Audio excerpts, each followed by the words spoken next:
All right, Jackson, whisk me away. So when we last left off... Yes. Sandstorm. And you guys are hiding in a rock outcrop. From the rock lobster. That's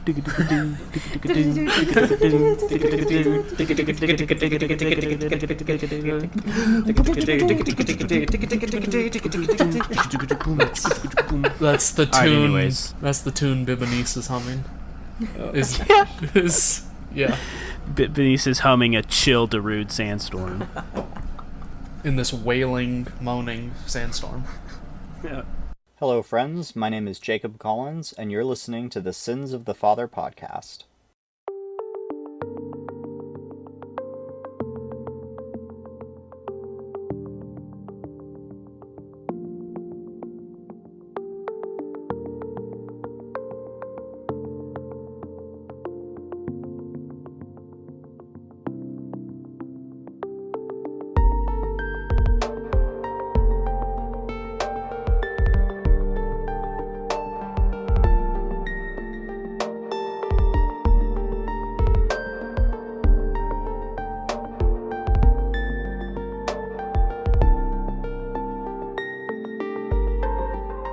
So what's going on with this moaning I hear in the sandstorm?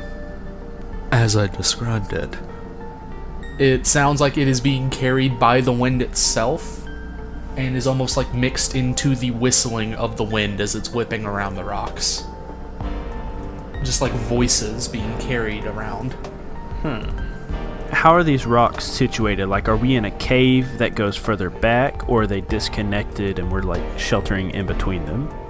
You're sheltering in between them. It's not a cave per se. Okay. The voices on the wind, they are concerning.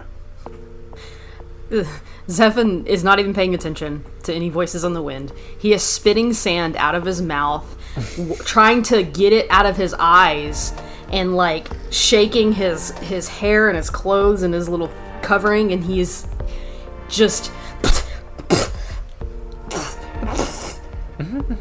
voices? What voices? I don't hear anything. Listen. And Bimini's encourages them to stand still and listen. As you hear the voice. Ooh, spooky voices. Ooh. Nondescript anguish. Marlo, you don't have to look for sound effects for that anymore. I got you, homie. Well, that's unsettling. Yes. I spit all over my computer just now. Spit out the sand. That's right. She's so committed.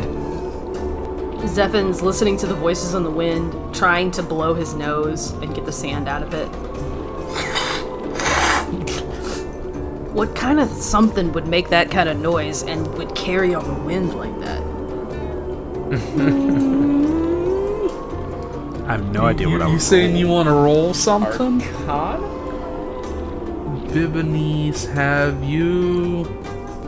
Let's see. Have you been around here before? In this desert? No. Because my background is far traveler, so I'm from a very far away desert. Okay. I'd say anyone who wants to roll, it's a history check. Oops.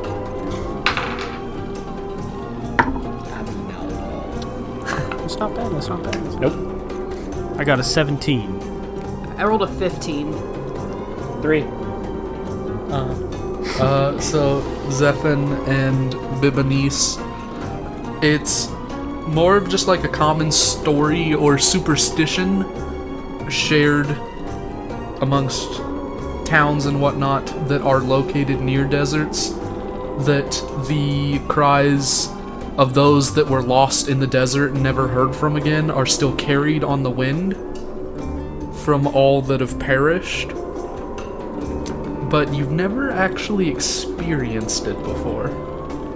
But other than that, you've never heard of anything that would cause this kind of phenomena?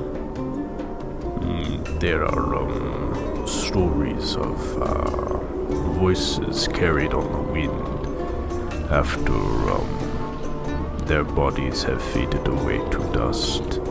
Their voices mingle with the dust and haunt the place of their death. Right. I've heard something about this. You can really only hear them during sandstorms, right? Yes. It is probably nothing more than superstition. So yes, any kind of watch, or are y'all just hunkering down and waiting out the storm? Do we think we need a watch? Huh? We should probably create a watch. The voices are spooky, and they may not be connected to anything, but it is best to be prepared. I'm with the big guy on this one. Not it. I will take the first watch. Thank you, friend Gallus. Thanks, old sport. Zephyr flops himself down on his bedroll and smokes his pipe. Gallus just kind of props up his barrel, sits on the edge of it with his feet in it, and he sings a shanty. Why are there so many songs about rainbows? Barrels? About barrels? No. That is not a shanty. It's not easy being me. Oh my gosh. Second watch? First watch? Was Gallus? Or are the other two just gonna sleep the whole time? No, Bibanice will definitely take the watch Okay. because that is the burden of a herd mate. Zephyr, I would take the morning watch. So I guess I'll take the middle one. Yes. Excellent. Gallus, roll a d20. Do I get any modifiers? Nope, just roll a d20. 2. Nothing happened. Cool. Middle watch was Me. roll a d20. 11. Nothing happened. Oh, cool. Bibanice. In the wee hours of the morn, the sun hasn't risen yet. A 20. A 20. I will keep rolling this dice. Ah, yes. As you are just silently humming, keeping watch, the storm has started to die down. In the middle of your watch, you can hear the wind starting to let up, the sands not being kicked up as much. As your watch continues to pass on, you begin to make something out in the distance as you're watching outside of this rock haven.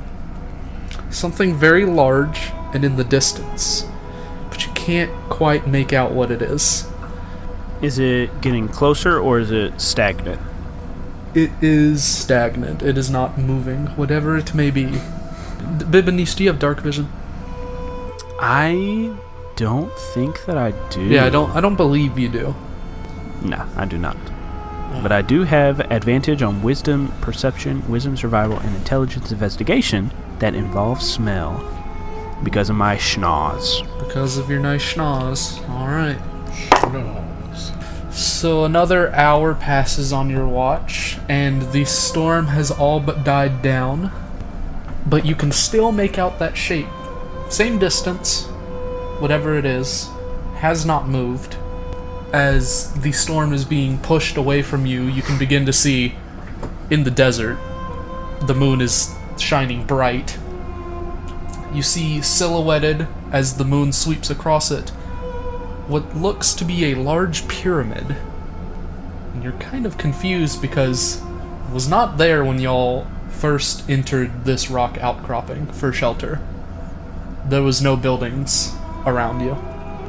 How close is it? It's about 100 feet away. That's very close. Bibonese is not going to wake the other two. He will let them wake by, natural means. But he is going to kind of plant himself at the edge of the camp and stare, because Bibonese is a very, very patient individual. He's just going to stare at that pyramid, making sure it doesn't move, making sure it doesn't disappear, just waiting for the other two to wake up. So yeah, you make your perch and you sit there ready to have a staring contest with the pyramid. Mm-hmm. The only witnesses to your contest are all the stars in the night sky watching you. And the night passes on. The sun shines.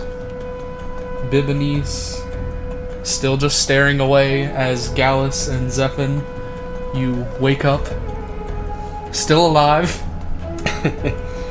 You see bubbles coming up out of the water in the barrel, and he pops up out of it.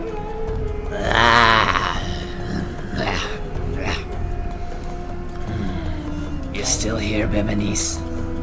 Of course. Zephin wakes up, and as he sits up, he's like, ugh. And his eyes are kind of glued together because of all the, gunk he's gotten in them. His eyes are trying to dispel them, so it's created kind of like a crust, and he's, rubbing the crust out of his eyes. It's kind of gross. And he sits up, and he looks, and he, sees the pyramid, and blinks hard 3 times, rubs his eyes again, and looks back at it. Oh, that wasn't there earlier, was it? No. I noticed it during my watch, and I have not taken my eyes off of it for many hours. It has not moved. I mean, that's good. I guess it moved to get there, but it's not leaving, so hopefully it won't attack us. Yes. Bibonese is going to pull out the map and kind of look at it. Is this pyramid on the map? It is not. And we are only a day into our travel, so we're nowhere near the shore of collapse. Yes, you're nowhere near it. Well, we're gonna go in the pyramid, right? Pyramids mean mummies, which means they were buried with gold and jewels. Oh, yes. You know it. Yes. Zephin jumps up, well, alrighty, and he grabs his bedroll and just shakes it, and just clouds of dust come off of his bedroll. He rolls it back up, slides it back in his pack, dusts himself off, looking mildly disgusted that his dark undergarments are covered, and he wraps his head back up, ready to go to this pyramid. Gallus hops up, puts his barrel on, kind of hops over to Bibonese. Little tomb reading today. Yes. Hopefully, we will not die. I will do my best to keep you all safe. While he's been staring at this pyramid, he's kind of working this little wooden figure in his hand, just whittling it and shaping it and stuff, and he puts it away.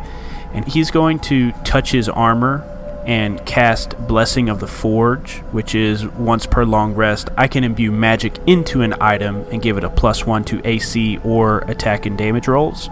And I'm going to up my armor by 1 for the day. Bibonese is taking no chances, I see. Yes. And you make your way to the giant pyramid? Bibonese, you would know, since you were the map taker, or the map carer, that with the path y'all have been following that's been planned out on this map you got from Salik, the pyramid is in the way. The path should be going, just right through where the pyramid is. It is fortuitous that this pyramid is here, because it is in our way. So, raiding it will not take us away from our path.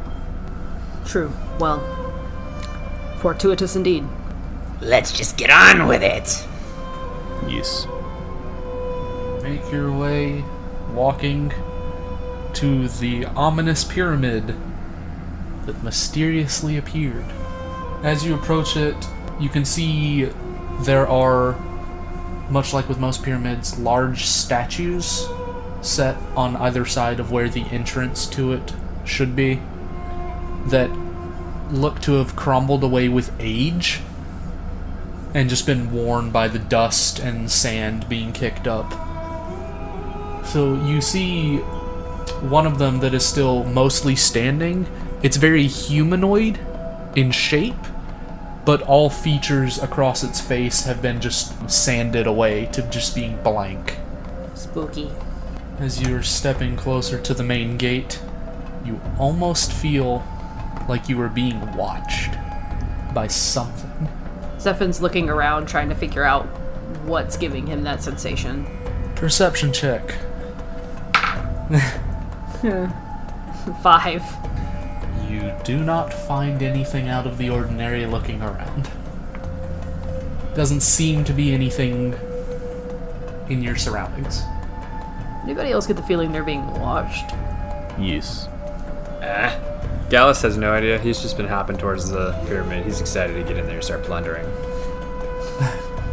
The eyes of souls past watch us as we enter this place. We should be careful and respectful. You get up to the large stone slab doors that seem to be sealed. This is very difficult because we don't have a rogue that should go first and do all these things. Bibanice will unloop the warhammer from his belt, and then his trunk will reach over his shoulder and grab his round shield and bring it up front, and he'll kind of put his hand through the loops there, and then he is going to step forward towards the large slate door and kind of just check it, just see how to open it. Roll a perception check. That is a 20. Not a natural, but a 16 plus 4. Yes.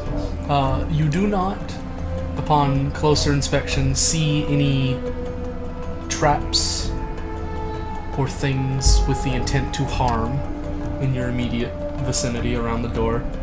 And there doesn't seem to be any sort of locking mechanism outside of just pushing the slabs themselves to move them. The door rumbles open to a long, pitch-black hallway, the only illumination coming from the sun outside behind y'all. I touch my barrel, and it shines bright with light. Excellent. And I forge ahead.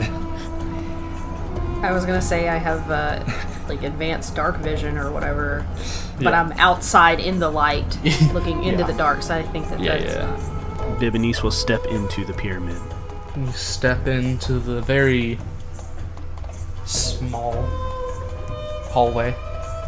You feel a little cramped, Bibanice. This is not a good hallway. This is not a good hallway. Well, not many hallways were built for you. Yes. And then you make your way into what seems to be walking along. It's very empty until you make it into a slightly larger room. It opens up into what you would assume is some kind of antechamber. And on the wall directly in front of you, it's just this blank, solid wall. There's no doorway. And it's got gold inscription and depictions of... It's a war between what you would recognize as the Tlenkali, the large scorpion hybrid humanoid races, and the Yuan-Ti, the more serpent race. Looking at these, can I discern, like, history is written by the people who won, so can I tell which faction these depictions favor? Like, whose temple are we in? Are we in the Scorpion People's temple, or are we in the Yuan-Ti temple? As you continue, like, looking across from that one seemed very balanced. Both sides seem to be properly depicted. You see it move over into more of what seems to be a momentous victory in the war itself. It shows a very large Yuan-Ti standing atop a pile of corpses that look like Tlenkali. and you notice that all around that picture is like symbols of eyes. We are walking in the temple of a very war-bound race. They want tea. Do I recognize, like, are the eyes like a religious symbol? From what you can gather looking at it, there's smaller little, like, yuan tea people scattered around, but then separate from all of those seems to be like this mass of eyes watching over the battle that are depicted in, you notice, multiple different spots along the wall of some outside source that was watching. Does Zephyr recognize anything about those eyes, either? They seem familiar to you. Yes. Like you've seen them before. He's gonna stay silent, but inspect them closer. Gallus is hopping around. The light is very flickery because Gallus's shadow is blocking it and it's going all over the place. He's just going back, running back and forth across it.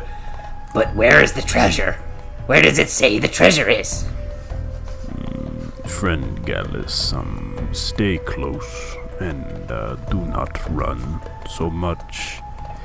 These people were inclined to violence. Their temple is probably built for violence. If you say so, just find the treasure. Yes. Let me roll something as Gallus runs around the room. Damn it, Gallus! Ah, yes. The gods smile upon you. Oh, thank God. As Gallus is scurrying around and kind of knocks over a pot in the room, there's nothing in it. Gallus, you feel like you stop for that split second and you feel like a subtle movement under you as one of these stone bricks shifts downward and clicks. And then Bibanice in front of you, as you're staring at the wall, you see this slot just open up right near the center of it. What is this slot? Upon closer inspection, with the jostling light being shooken around the room with Gallus, it seems to be some kind of mechanism that you would infer opens something or is connected to something in this room outside of the switch. So, like, reaching inside of it would activate something? Mayhaps. You're gonna do what all video game protagonists do and stick their arm in the dark, spooky hole without knowing what's in there? I guess I am. Because I definitely don't want to stick my trunk in there. Oh, that probably wouldn't end well if something bad was in there. Yeah, I'll reach my hand in there. Fish your arm around in the darkness before your hand connects with something. And you kind of wrap your hands around it. It's cold and rough, it feels like, on the edges. And you pull your arm out. You hear a soft click. And out comes a little jeweled serpent. Like little figurine statuette. And you hear rumbling as next to that mechanism, the wall itself begins to shift upward, revealing a passageway. Zephyr's gonna, like, stand on his tiptoes to see what's in his hand. What he got. This is most likely a religious icon, I would assume. In fact, can I roll to find that out? Is this a religious thing? You can roll religion if you want, yeah. Go for it. That's a 10. It's shiny. It's jewel-like. It's got 2 amber eyes. It is pretty. We could probably sell it. Yeah, it looks like it might be worth something. That's small potatoes. I guess I'll keep it. Let's go there. Start to proceed onward down this dark hallway? Yes. Or... Zephin's gonna go first since he has the superior dark vision. Yes. Okay. Alright, so is it Zephin, Gallus, Bibanice, or... Probably, because I'm going to need the light for Bibini's. Yeah. Okay. Yeah. Good formation, I like it. So Zephin in the front. I'm completely roll- safe because I'm shorter than everyone. Yeah, you're shorter than everyone, and you've got the big dude behind you in case of ambush, Exactly. and a body in front of you just in case. Yep. It's perfect. I'm gonna catch the poisoned arrows that come out of the right. wall. Roll, I'll say everyone can roll this. Zephin, roll with advantage, perception check. As you're walking down this dark hallway into the abyss. That is a 21. 22. Dirty 20. Wow, fantastic. Okay, you all Yeah. seem to notice it, or just out of reach of your light, in the shadows, you make out what seems to be a body of some kind slumped against the wall. And as you ease forward, you see that it is in fact skewered with arrows. Well, that's one less trap we have to deal with. Yes, but it is a trap. True. Hopefully it doesn't reset. Yes. I'm going to search the body. You search the body and you find amongst its things, most of which have been eaten away with age, there are a couple jewels in a pouch, and we'll say those jewels were worth 14 gold. Okay. They're very small, little fine jewels. Yeah. And some kind of necklace that was around the skeleton's, just slumped against the wall around its neck. Anything interesting about that? It looks like one of the common religious symbols. Ah. You've seen all number of them with the superstitious sailors and whatnot. They're just like charms of protection that don't actually have any magic behind them. Gotcha. I yank it off his neck. I look at it for a minute. Useless. Throw it over my shoulder. As it slaps into Bibini's and just falls off. Zephin's gonna look for where the arrows came from to get some kind of idea of what the traps might be like, for future traps might be like. As you kind of look around very cautiously, you see about chest high for you, Zephin, is just a row of slots in the wall on your right that seem to have lined up with where these arrows might have come from. He points to them. So keep an eyeball out. If there's one, there's probably more, and they're probably going to be all different too, so could be anything. Gallus pulls his staff off of his back. He just kind of pulls it out. And he starts kind of tapping the ground in front of him. Oh, I like As he it. moves. I hate you, but I like it. I like it. As you slowly make your way forward, you come across a number of other corpses, like dried up skeletons, worn with age. All of them were wearing that same necklace. Okay. So you kind of make the assumption that this might have been like a party of people that came in here looking for easy treasure. Yeah. And you continue onward as you're tapping your stick. Are you in the front now? Or are Yeah. you just tapping behind? Okay. Now I pushed myself past, like, went under Zephin's legs. Or is just the stick like out past Zephin as you're standing behind him, just hitting the tiles? I don't know if I can reach that far ahead, so. Yeah. You make your way forward and you're tap, tap, tap. As you keep moving, you feel a little bit of like give on a tile as you're tapping. Just like ever so slightly, it clicks a little bit. Mm-hmm. But nothing. It didn't trigger activate anything. Okay. Wait. Something moved. Don't step over there. As he points to tile on the ground. And I back up against the opposite wall of that tile and slide past it. Bibonese takes care not to step on that spot. Yeah, Zephin's gonna do the same. It's not big enough that they would have to like jump over it. They could like step over it, right? You could step over it. Okay. Bibonese will have to, probably.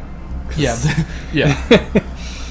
And as you do and you keep making your way forward, Gallus, give me a percentile roll.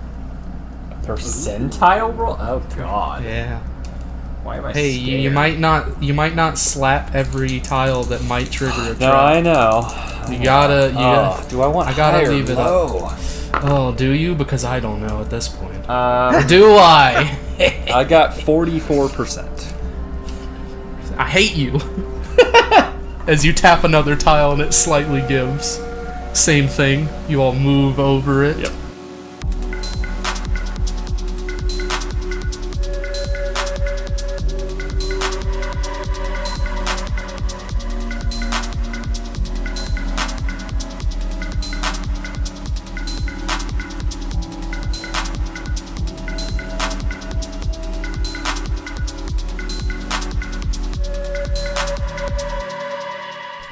Hello friends, and welcome to episode 4 of Sins of the Father, Trove of the Iron Tyrant. I'm your Dungeon Master, Jackson Chandler. I'd like to say thank you to our new patron, Ryan Bruin, and an additional thank you to Sam Scott, who recently upgraded their pledge. We're trying once again to get back to our $400 a month milestone, where all of our players will be able to get paid for recording episodes. As of this recording, we are only $8 away from that goal. Also, don't forget to support us on iTunes. If you leave us a review, send us a copy of it to misconceptions@gmail.com, you'll receive free Sins of the Father decal. That's all for now. Let's get back to the episode.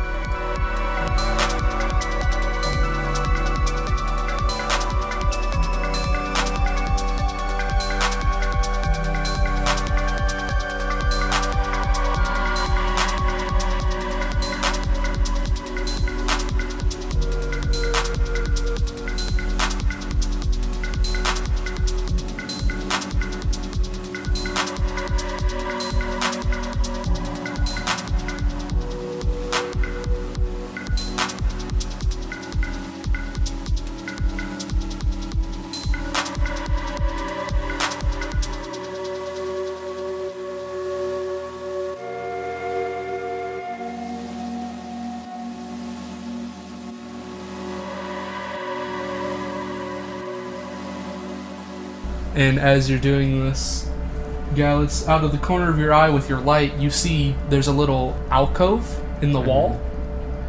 And you see another one of these similar looking snakes sitting on it. The statuettes. Ooh, another one. And I grab it. And there you hear click Oh god. as the pedestal it was sitting on lowers down. Oh god. What did you do? Something moved.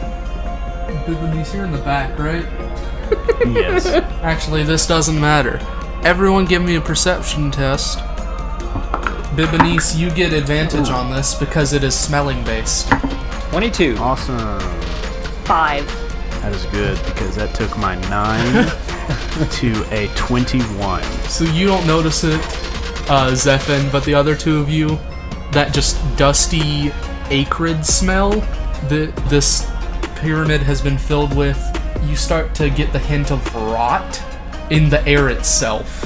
Zephin still got his head scarf wrapped, so he doesn't There you smell it. go. Yeah. You smell that big guy? Yes, we should move quickly. And Bibonese's ears like flare out wide to the side, and his tail kind of arches a little bit, and he tries to like move his two friends forward out of this area. Are you pushing them, or are you just kind of are you strongly suggesting that everyone move? With I'm your strongly suggesting they move. Yeah. That smell is getting stronger. Zephin, you start to smell it too in the air itself, and there's a little bit of tightness in your chest, all of you, as you're breathing in the air. Oh no. Something's not right. Poison. As you continue onward, have you picked up pace, or are you still trying to move slowly? Picking up I'd pace. say we picked up pace. Alright. So, Gallus in the front? Dexterity saving throw. That is a 7. Oh my god. You take 1 slashing damage. As a large spinning blade kind of like juts out the side and starts spinning as you trigger the trap. Oh man. So it like hits one of my spines on my head and cuts the tip off. Just very superficial damage. Yeah. Whoa. And with your light shining, you do begin to see what looks to be another room in front of you. And as that room comes into view, you step on another tile that clicks, and you feel the rumbling of stone as the door itself begins to close. Very slowly, it's like moving downward as you begin to see the door ahead of you. As you begin to see, like visibly see what looks to be green smoke or noxious like gas pouring out of vents on the sides of the hallway. Zephin's booking it. Yeah. To slide under that door. Also booking it. Everyone scurries as fast as they can. We'll do an athletics check for this. Okay. Oh, come on. Yes. I don't like that look on Marlo's face. It's a 1. Oh, no. No. Wait, do you have any bonus to athletics? Probably not. Yeah. Nope. Mine's an 8. Mine's a 21. You're just a stamping an elephant at this point. Somehow Bibonese makes it to the front of the group. In his quick hurry stampede. The other two of you are slightly losing ground to Bibonese, but you're just short of keeping pace with him as the gas is starting to get very thick and fill the room. Both of y'all take 1 poison damage because my dice are rolling bad. Yay!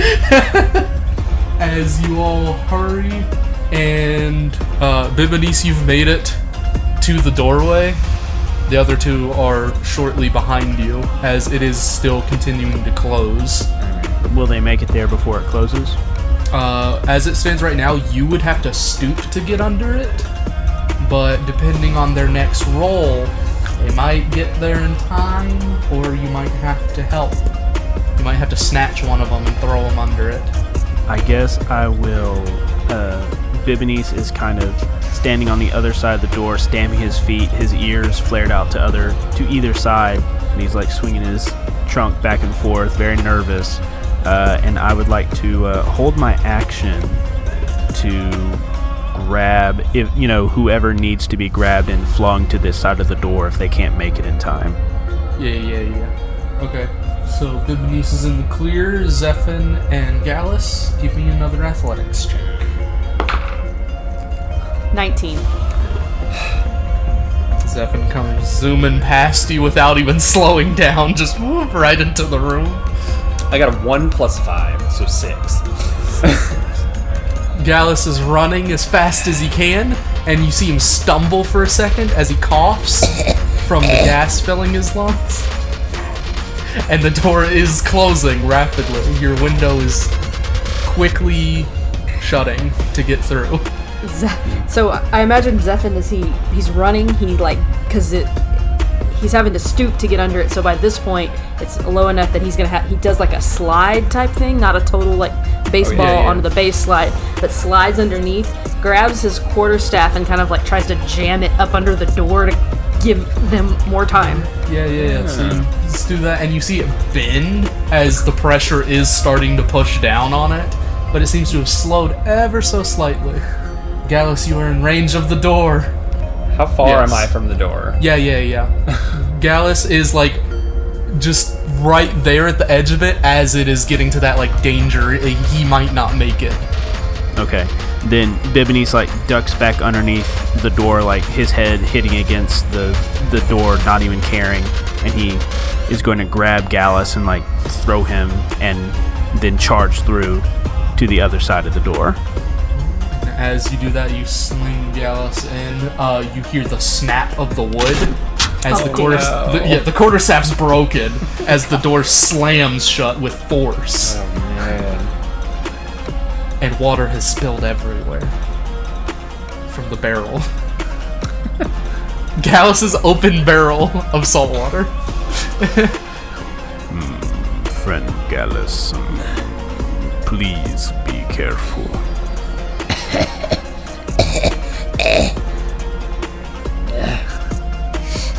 As you Thanks, big guy. as you say that, Gallus, as you turn and look at the room itself, glittering gold. Hey. Treasure. And what seems to be a large tomb in the middle of the room. It's closed. Now this is what I'm talking about. So Zephan, looks frustrated at his quarterstaff, shrugs, turns around, sees all the gold, and his eyes just start to glitter. Then he looks and sees the tomb, and he's like, I wonder what's inside there. Probably someone that should not be disturbed. Get just what you can carry, and we're getting out of here. But hold on. They bury the most valuable things with the body. They do not need to be disturbed. I love the slow, they do not. Zephan's gonna go inspect the tomb to try to figure out if there's some sort of inscription as to who it is. Yeah, I will also do that. Which is very unwise because now we're just leaving Gallus to Abu from Aladdin. Yeah. I'm gonna just start picking up stuff. Yeah. What's there's all interesting? kinds of jewelry. There's ornate looking jugs and pots, gold coins. Everything is around this room. Anything's particularly interesting. Do any of y'all speak Draconic? Nope. Then you cannot read the inscription around this sarcophagus. As Gallus is scooping up handfuls. Just tossing them in my barrel. So here's an interesting point. Does the barrel have a bottom? Yes. Could he just scoop? Is it like a bag of holding but water? Yeah, the barrel is enchanted that it can fill itself with water endlessly. It's not a magic pocket dimension. It's a normal barrel that can just refill itself at will. Yeah. Oh, okay. Yeah. So I just fill it with other stuff too. Yeah, so he just fills it with whatever he needs to carry when he's doing illegitimate things. Yeah. That's great. We will say that in your brash gold craze, your money-hungry gold rush. Oh my god. How rich am I? It sounded like multiple dice there. It was multiple dice was. rolled. Please hold. As I have to roll a couple more, because this is... It's a tomb. There's a bunch of stuff here. I know. You just got 280 gold. Yes. That is all what you scooped up as they were walking up to the sarcophagus. Oh my god. He is just voraciously just throwing stuff. So much gold! You hear that, and you both turn to look at him, and then you hear this grinding of stone as you both turn back, and the sarcophagus itself, the top of it, is beginning to slide off, and it slams into the ground. As you see, on each side of the sarcophagus, a hand pulls up, very old and rotten, wrapped in cloth. As it rises up, you see a very, still all wrapped in bindings and rags, almost snake-like face, more monstrous than humanoid. And then the bottom half of the sarcophagus, you see out slams a tail, wrapped up, mummified with rags. As slithering out, you see it standing eye to eye with Bibanice, the mummy of this pyramid. Oh, this is gonna be awesome. End of episode. Oh my gosh, that's awesome. Thanks for listening to this week's episode. Next episode will be released on September 7th. Don't forget to like our page on Facebook and follow us on Twitter at Sins of the Pod. If you need to contact us, you can send us an email to misconceptionspod@gmail.com. Sins of the Father is only possible thanks to y'all, so we'd appreciate it if you would spread the word about our show. If you're feeling generous, you can always donate to us through our Patreon page. However you decide to help out, we greatly appreciate you for it. Sins of the Father is an actual play podcast using the Dungeons & Dragons 5th edition role-playing game by Wizards of the Coast. Sins of the Father is a part of the Misconceptions Podcast Network. That about covers it for now, and as always, keep rolling crits.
So yeah, after party. After party. Thoughts, concerns, comments, criticisms. I want to fight that snake. You won't fight that snake. Same. I do want to fight that snake. Can I fight that snake? Oh, Can I fight that snake? Oh, you gonna fight that snake? What it's gonna do?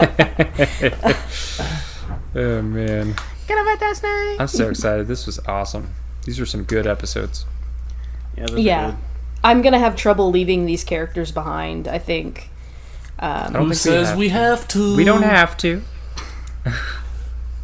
We don't. We don't know. But I think there's a certain rapport that these characters already have that, you know, we're just yes-anding through that I think is really good here, and I really appreciate it. Yeah. It is very good. So many D&D stories are you meet in a bar and then you go murder hobo whatever, but this story that we're telling is we are already an established group with it's cool. It's not Ocean's 11 or anything, but it's like we already have we are the crew that does the things, and we have done the things, so we have a background of procedures that we do, and it's neat getting to play that in a D&D game instead of just these people that are new to each other. Right. Yeah. I like being able to just play where we've already got this massive for lack of a better word, rapport with each other, and we can expand upon it rather than building a completely thing from scratch. So yeah, that is what I like about doing a campaign where people already know each other, because everyone in the group then has the freedom to add to the group's past, which then other people can feed off of, and it just keeps going. It's so fun. Yeah. Yeah. Spooky pyramid. Pyramid's cool. Yeah, totally. Traps were really good. Yeah. The intrepid travelers tirade through the pyramid of pain. I also like our group dynamic. It's interesting because we're not good people. No. We're pirates. We steal. We plunder.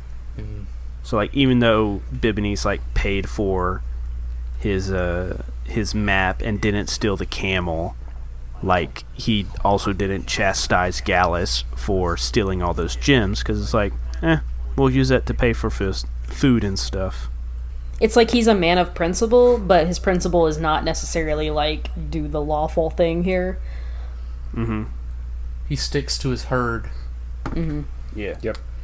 And lawful doesn't always have to be like, I'm good and I never let bad things happen. It's like you have a code of honor or a code that you live by, and like Bibonice's code is the herd comes first. That's right. I like it a lot. So Jackson, what were those voices on the wind? Ooh, spooky voices. Of those that were lost to the desert before. Or mayhap there's something more sinister. Dum dum dum. Yeah, we still got a lot of desert to cover in this, so. We do.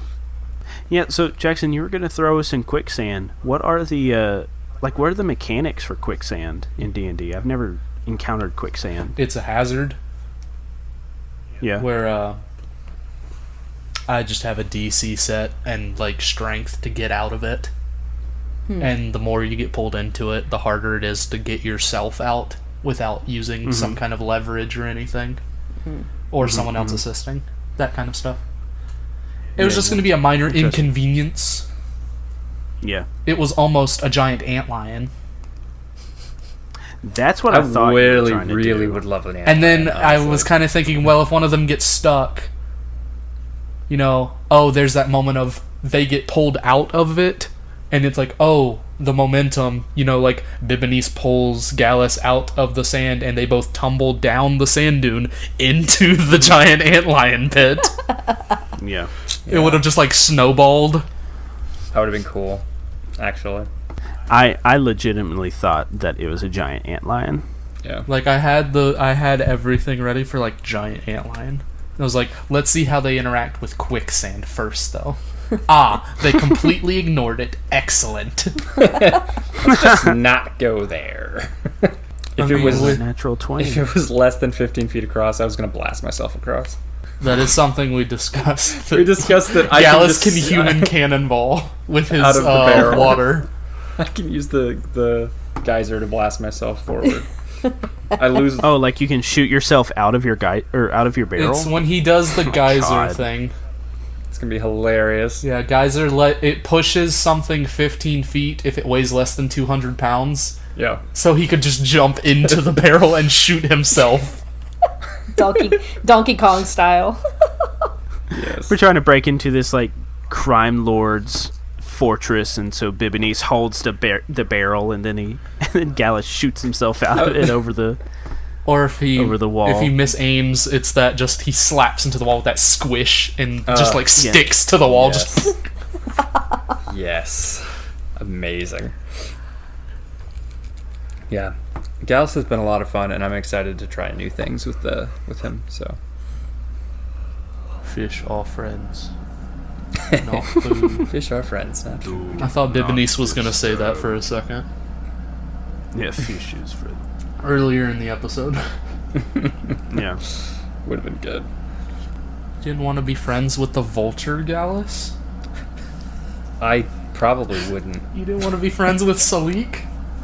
I love Salik as a player, but as a character, Gallus probably would have been terrified of him. I was like, if Gallus was sitting there, it was going to be him walking away from like a fish stall as he just takes a fish and just eats it.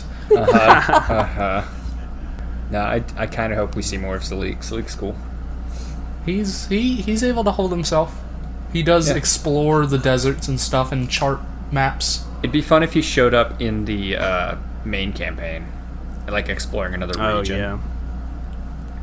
If y'all ever do cool. come down to the shore, who knows what you'll find. For me, yeah. First, you have to get off Who that knows where island. our daddies are? Yeah, we do. Who knows where your daddies are at? Truth. Only Daddy, the where you dungeon at? daddy knows. Only the dungeon daddy. He just referred to himself as Dungeon Daddy. What It's is now this stuck. becoming? It's Now stuck. it's canon. I see. I could dread it, run from it, Or embrace it. or embrace it. There are worse things to be called. It's true. It's true. Wear it as an armor. That's right. Words of wisdom from Tyrion Lannister. Yeah, so you, All right. you Indiana Jones Gallus under the slamming Yes. stone door. Yes. Yeah.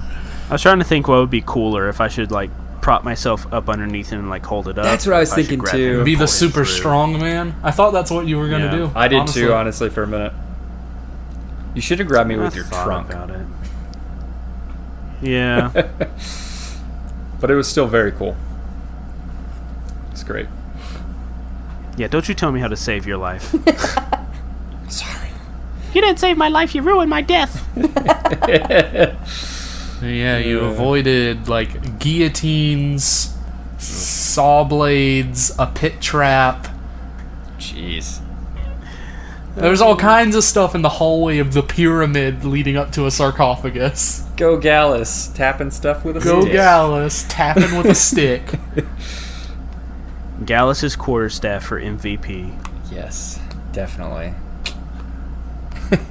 We have to have an in memoriam section for Oh, Zephin's yeah. For Zephin's quarterstaff. For Zephin's quarterstaff, yep. Zephin's quarterstaff is You know, no some more. nice pictures of Zephin holding it when he first buys it. I will remember you. Smacking an enemy with it. Yeah. Oh, Smacking man. Gallus with it. Smacking Gallus with it. It's like he's in his barrel and he's just like beating the side of it to wake him up. Like, Yes. Go, go, go, go, go, go, go, Or you just stick the staff like in the barrel and just poke Yes. him. Hey, cock. stir it up a little bit. Yeah. Just get a little whirlpool Mix it, going. Yes. Fantastic. Man. Speaking of our MVRP point, Yes. that transition though. Yeah. Let's give it out. Yeah. I'm so disappointed I didn't get to use it. Oh, yeah. Oh yeah. I'm sorry, mister, I can't roll below a 16. Honestly, Right. Oh, though. All of us were rolling fire this round. Y'all for were me. rolling great. I was rolling ones I know. on Well, everything. To be fair, Marlo and I both rolled a 1 as well. So You're I think not I rolled wrong. 2 ones. But one of them I didn't even have a modifier on, so I mean, it's flat ass a 1. It's rough. I was rolling real bad at the start of this session, but I'm glad Once there was danger, Bibonese my little started blue boy rolling came high. through. Oh, yeah. Okay, well, he's asleep now because I just rolled a 4. Hey, he did it when his he duty. mattered. He's tired now. Oh, man. I guess since I have the MVRP point, I started off for this this session. Oh gosh, it's very difficult though. The most valuable role player. I think I'm gonna give it to Gallus, or vote for Gallus this time. Role playing and really playing up his faults as a character, his greed, his alcoholism. I like it. I'm also interested to see what kind of antics he will get into with his hydro pump attack or whatever we want to call it next session, and the MVRP point might help him That's with true. that. So That's fair. I'll cast my vote for Gallus. Awesome. I think I'm gonna give my vote to Zephin. I liked the staff thing in the thing, trying to prop that up. I liked his kind of trying to swindle the camel salesman a little bit. That was pretty funny. It was pretty good. And then I don't know. There's just a lot of moments where his snarkiness was just fantastic. So A lot of good moments. yeah. I'm gonna give it to Bibonese. Now we're in a 3-way tie. I think we always are. It always goes to a 3-way tie. And because the scene that really did it for me is the trunk coming down from the top of the screen and handing a bottle of water skin. Yeah, that was Yep. that was so good. Bibonese is the den mother of this group. And I also really like the elephant movements and everything. It's very it's a nice touch It is really good. I'm trying to watch as many elephant documentaries as I can to figure out how elephants act. No. All right, Dungeon Daddy, break our tie. Pick your favorite. If I had the power, I'd just give it to all of you. But I'm only allowed to give it to one of you.